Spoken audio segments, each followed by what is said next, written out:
الحمدللہ وحدہ والصلاة والسلام علی من لا نبی بعدہ وبعد۔ محترم سامعین و ناظرین، اس جمعہ کو سعودی عرب کے تمام مساجد کے خطباء کو اسلامی امور سے متعلق وزارت کی طرف سے ایک حکم جاری ہوا کہ وہ اس جمعہ میں شادی سے متعلق ضروری امور پر خطبہ دیں، جن میں خاص طور سے شادی کی ترغیب اور اس میں بیجا اسراف اور فضول خرچی سے بچتے ہوئے اسے آسان بنانے کی ترغیب شامل ہے، اور یہ بھی حکم ہوا کہ اس سے متعلق شادی بیاہ سے متعلق اسلامی تعلیمات کی روشنی میں لوگوں کو دین کی تعلیم دی جائے یا اس متعلق گفتگو کی جائے۔ چنانچہ میں آپ کے سامنے ان میں سے چند باتوں کو مختصر پیش کرتا ہوں۔ محترم بھائیوں، نکاح، شادی انسانی زندگی کے اہم ستونوں اور ان بااثر منصوبوں میں سے ایک ہے جو امت کے حال اور مستقبل پر اثر انداز ہوتے ہیں، بلکہ انسانی زندگی کا حال اور اس کے آنے والے ایام، بہت ساری چیزیں ان میں سے انسان کی شادی پر منحصر ہیں۔ یہ ضروری ہے کہ انسان کی جو شادی ہو، خاص طور سے مسلمان کی جو شادی ہو، اس کی بنیاد تقویٰ پر ہو، نیکی پر ہو، بھلائی پر ہو، کیونکہ حال اور مستقبل کا انحصار اسی شادی اور نکاح پر ہے۔ اور یہ بھی ضروری ہے کہ شادی سرکشی اور نفسانی خواہشات کی پیروی سے دوری پر مبنی ہو۔ انسان کا مقصد شادی کا صرف اپنی خواہشات کی پیروی نہ ہو، سرکشی نہ ہو، ظلم نہ ہو، زیادتی نہ ہو۔ نکاح کا حقیقی محرک اللہ کی رضا کا حصول، اللہ کے فرمانبرداروں اور تقوی اختیار کرنے والوں سے کیے گئے وعدوں کی طلب، اللہ تعالیٰ کی نعمتوں سے پاکیزہ طریقے سے مستفید ہونا اور اس کے مزید فضل کا انتظار ہونا چاہیے، کیونکہ شادی یہ اللہ نے انسان کو جو پیدا کیا ہے، یہ انسان کی پیدائش اللہ کی نشانیاں ہیں، اور خاص طور سے جوڑوں میں جو پیدا کیا ہے وہ نشانیاں ہیں۔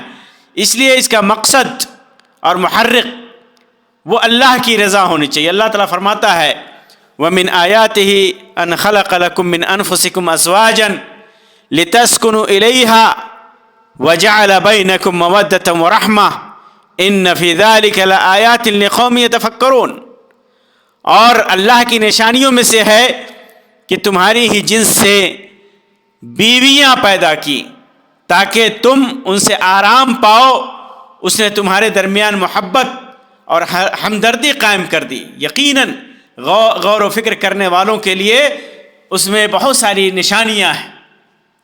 چنانچہ نکاح کے جو مقاصد ہیں، ان مقاصد کو شادی بیاہ کے وقت ہمیں پیش نظر رکھنا چاہیے۔ مقاصد کیا ہیں؟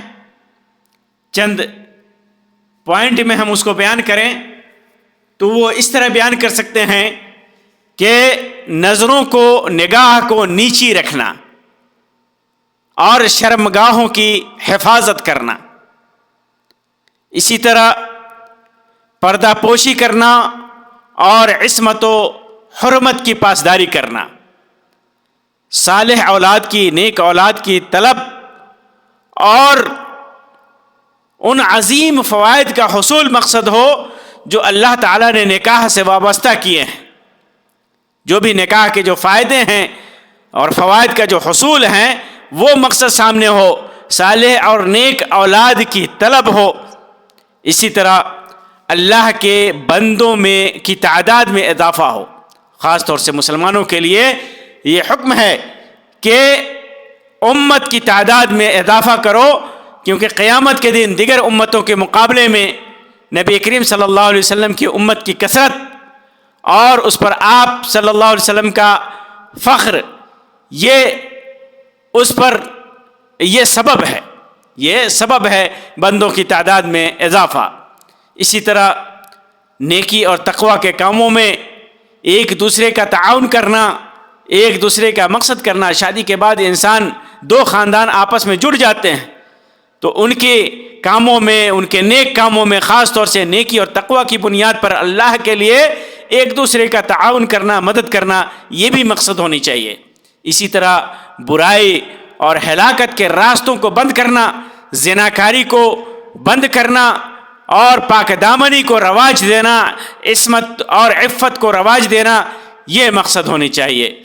اور فحاشی اور بے حیائی کی وجہ سے پیدا ہونے والی لاعلاج بیماریوں سے تحفظ بھی مقصد ہونا چاہیے، کیونکہ انسان جب شادی نہیں کرتا اور اپنی خواہشات مٹانے کے لیے ادھر ادھر منہ مارتا ہے تو مختلف قسم کی بیماریاں جنم لیتی ہیں اور ان بیماریوں میں معاشرہ مبتلا ہو جاتا ہے، ان لاعلاج بیماریوں میں۔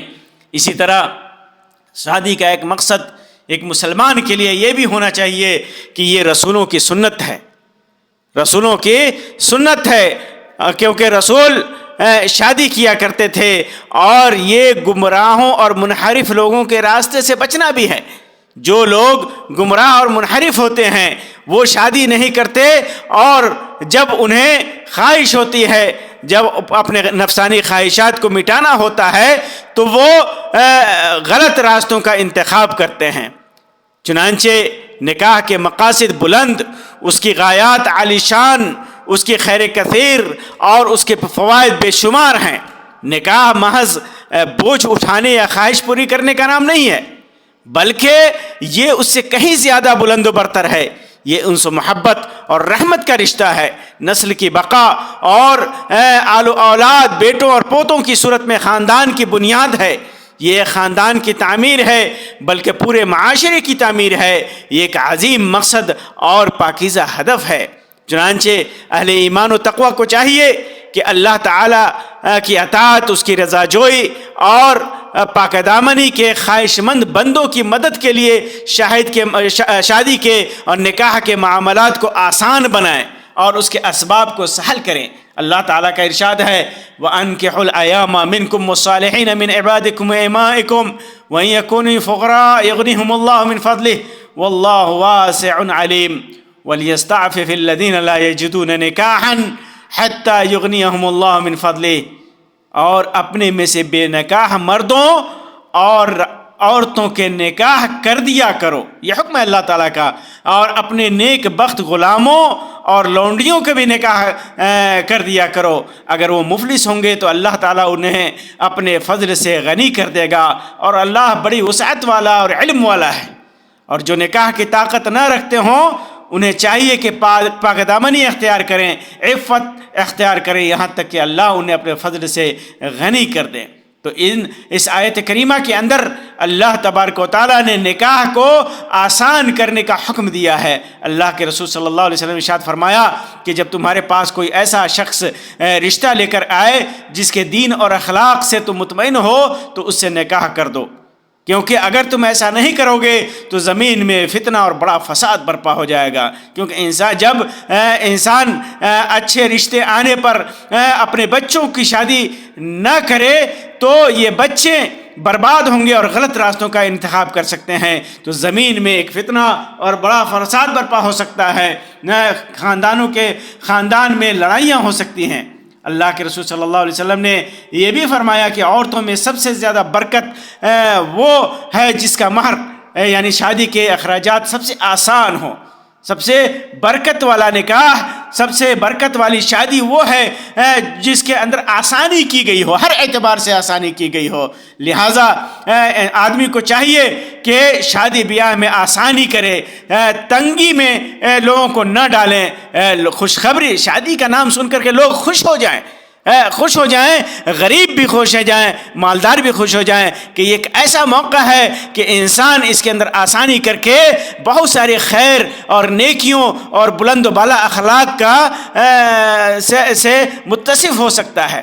لیکن یہی شادی اور یہی نکاح جب اس کو آسان نہ کیا جائے، اس کو مہنگا کر دیا جائے، جہیز کے نام پر، بارات کے نام پر اور دعوتوں کے نام پر، رسومات کے نام پر، تو اس سے انسان متنفر ہوتا ہے۔ اللہ کے رسول صلی اللہ علیہ وسلم نے فرمایا کہ تنفر پھیلانے سے بچو۔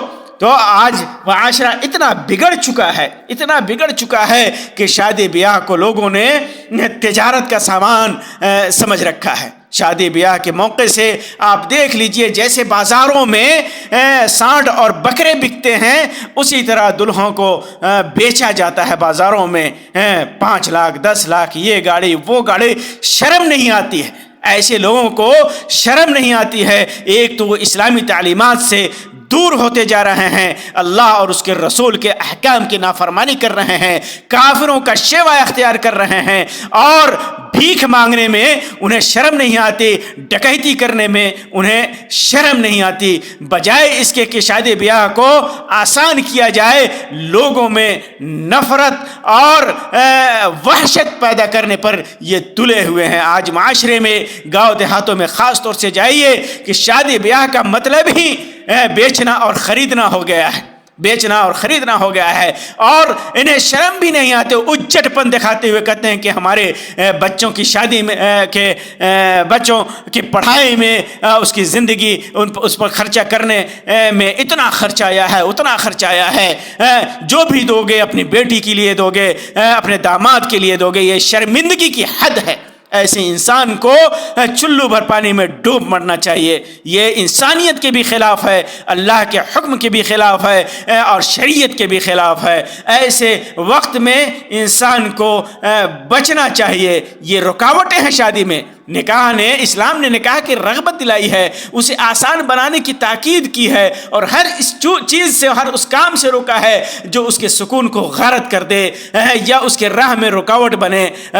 مہنگے مہر رکھے جاتے ہیں، مہر میں مبالغہ آرائی کی جاتی ہے، یہاں تک کہ دیکھنے میں آتا ہے کہ لڑائیاں ہو جاتی ہیں مہر کے سلسلے میں، جبکہ مہر میں بھی آسانی ہونی چاہیے، اور لڑکے اور دلہا کے وسعت کے مطابق مہر رکھنی چاہیے۔ اسی طرح فضول خرچی، اسراف و فضول خرچی، مہنگے ترین محلات میں، شادی حالوں میں اسراف کے ساتھ تقاریب کرنا اور مختلف طریقے سے رسومات انجام دے کر کے اس میں بے تحاشا پیسے لٹانا، اسی طرح ناجائز رسومات اختیار کرنا، موسیقی، گانا بجانا، مرد و زن کا اختلاط اور اجتماع جو برکت کے اٹھ جانے اور الفت و رحمت کو ختم ہونے کا سبب بنتا ہے۔ اسی طرح بعض لوگ نکاح سے، شادی سے لوگوں کو منع کرتے ہیں، اور رشتے مل جانے کے باوجود اس سے روکا جاتا ہے، کبھی تعلیم حاصل کرنے کے بہانے اور کبھی کسی اور بہانے سے، یہاں تک کہ جہیز وغیرہ شادی کے خرچات اور رسومات نے اس پر بہت زیادہ اثر ڈالا ہے۔ ایک غریب انسان جب اپنی بیٹی کی شادی کے لیے سوچتا ہے تو اس کا دل تھرا جاتا ہے، اس کا دل کانپنے لگتا ہے کہ کہاں سے پیسے آئیں گے، کہاں سے وہ خرچہ کرے گا۔ یہ عجیب طرح کا ماحول سماج میں اور معاشرے میں پیدا ہو چکا ہے۔ اسی طرح شادی بیاہ کے معاملے میں بعض نوجوان بے رغبتی دکھاتے ہیں، انہیں شادی میں رغبت ہی نہیں ہوتا، جیسے ان کو رزق کے مستقل ذرائع حاصل ہونے تک یا ذمہ داریوں سے بچنے کے لیے شادی سے وہ دور رہتے ہیں۔ جس سے وہ نکاح اور شادی کے فوائد سے محروم رہ جاتے ہیں، یہ بھی اس سے بھی اسلام نے منع کیا ہے۔ جب اچھا رشتہ مل جائے، دیندار رشتہ مل جائے تو انسان کو شادی کر لینا چاہیے۔ اللہ تعالیٰ کا یہ وعدہ ہے، یغنیہم اللہ، اللہ تعالیٰ انہیں بے نیاز کرے گا، کیونکہ انسان جب شادی کر لے گا تو کہیں نہ کہیں سے اپنے بیوی بچوں کو کھلانے پلانے کے لیے، ان کو اچھی زندگی دینے کے لیے ضرور کوشش کرے گا۔ اللہ کے رسول صلی اللہ علیہ وسلم نے ارشاد فرمایا، اے نوجوانوں کے گروہ، تم میں سے جو نکاح کی استطاعت رکھتا اسے نکاح کر لینا چاہیے، کیونکہ یہ نظر کو نیچا رکھنے اور شرمگاہ کی حفاظت کا بہترین ذریعہ ہے، اور جو طاقت نہ رکھتا ہو اسے چاہیے کہ روزے رکھے، کیونکہ روزہ اس کی شہوت کو توڑ دے گا۔ تو اللہ کے بندوں کو اللہ سے ڈرنا چاہیے اور نکاح کو آسان بنانا چاہیے، کیونکہ یہ معاشرے کے لیے امن اور تحفظ ہے، اور انسان کے لیے برکت رزق اور اللہ کی مدد کا ذریعہ ہے۔ اللہ تعالیٰ نے واضح طور پر ارشاد فرمایا کہ اگر وہ فقیر ہوں گے تو اللہ انہیں اپنے فضل سے غنی کر دے گا، اور اللہ کے رسول صلی اللہ علیہ وسلم نے ارشاد فرمایا کہ 3 لوگوں کی مدد کرنا اللہ کے ذمے ہے، جن میں اللہ کے رسول صلی اللہ علیہ وسلم نے اس آدمی کا بھی ذکر کیا، اس نکاح کرنے والے کا ذکر کیا جو پاک دامنی کا ارادہ رکھتا ہو۔ محترم بھائیوں، نکاح کو آسان کیجئے، شادی کو آسان کیجئے، کوشش کیجئے کہ جتنا زیادہ ہو سکے اس کے اندر آسانی پیدا کر دی جائے، تاکہ ایک انسان کو شادی بیاہ کرتے وقت خوشی ہو، زندگی کے گاڑی کو آگے بڑھانے کا ہے عمل تیار کرے، خطہ تیار کرے، اس کے لیے ایک راستہ تیار کرے، نہ یہ کہ شادی کا نام سن کر کے لوگوں کے دل کانپے، معاشرہ بے حیائی اور کا شکار ہو جائے اور عفت و پاک دامنی سے دور ہو جائے اور معاشرے کا امن غارت ہو جائے۔ اللہ تعالیٰ سے دعا ہے کہ اللہ تبارک و تعالیٰ ہمیں صحیح دین کی صحیح تعلیمات سے روشناس کرائے، اور اللہ تبارک و تعالیٰ ہمیں صحیح دین پر چلنے کی توفیق عطا فرمائے۔ اللہ تبارک و تعالیٰ دنیا اور آخرت کو سنوار دے۔ آمین رب العالمین، وآخر دعوانا ان الحمد للہ رب العالمین، وصلی اللہ علی خیر خلقہ وسلم، والسلام علیکم ورحمۃ اللہ وبرکاتہ۔